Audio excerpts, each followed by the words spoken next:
Ben de dere yatağını Alpler'le tuttum beyim. Merak etmesin. Eyvallah. Doğan'la Bams'ı da alt yol aldılar. Geyikli de yanlarında.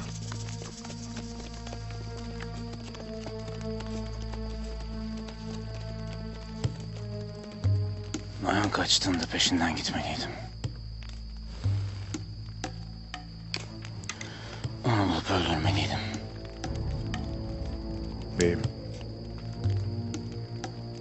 Onları bulacağız. İnşallah Ertuğrul haklıdır.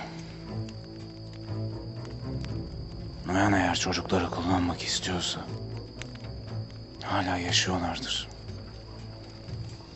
Aksi halde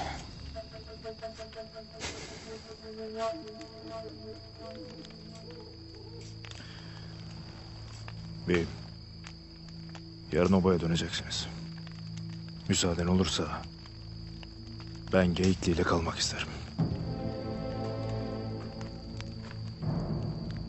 Moğolların kullandığından şüphelendiğim bir yol var. Orada kalıp gözcülük etmek isterim.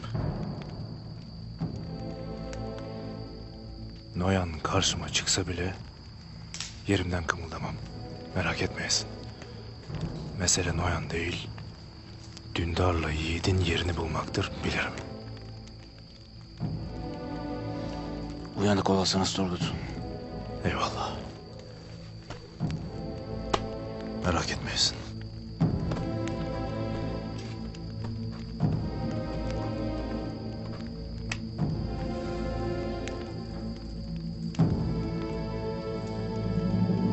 Dündar'ı nereye götürdünüz? Emin bir yerdedir şehzadem. Eğer hak ettiğiniz gibi Türkmenlerin başına sultan olmayı kabul ederseniz Dündar Bey'le ilgili kararı da siz vereceksiniz.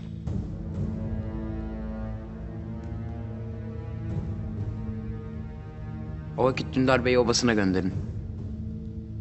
Tez vakitte de Ertuğrul Bey'le babamın ölümü hakkında konuşmak istediğimi kendisine iletin. Emredersiniz şehzadem. Dündar'ın obaya gittiğini nasıl bileceğim? Kayılarla Dodurgallara bir mektupla sultan olduğunuzu ilan edeceksiniz. Gelip size biat edeceklerdir. Size biat ettikleri vakit obaya gidip Dündar Alp'ı görebilirsiniz. O vakit Dündar Bey'i de yanınıza alıp Sultan Alaaddin ile savaşabilirsiniz. Ya Ertuğrul Bey? Halime Sultan size biat ettikten sonra eminim ki Ertuğrul Bey de biat edecektir. Gelip elinizi öpmek isteyecektir. O vakit ister onu affedip istediğiniz görevle vazifelendirirsiniz. İsterseniz cezasını verirsiniz şehzadem.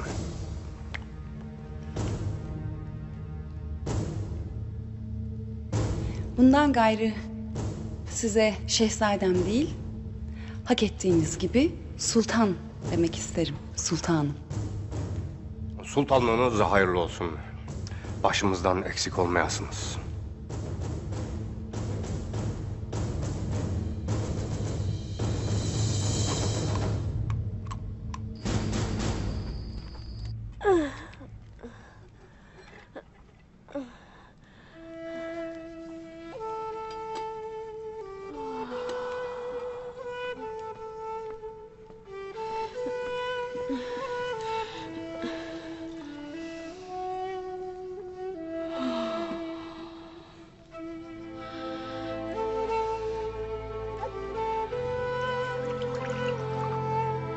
Halime Sultan, evladın çok inatçı olacağı benzer.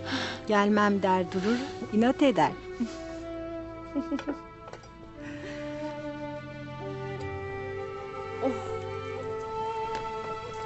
Halime, şu sütten az iç, gücün yerine gelsin.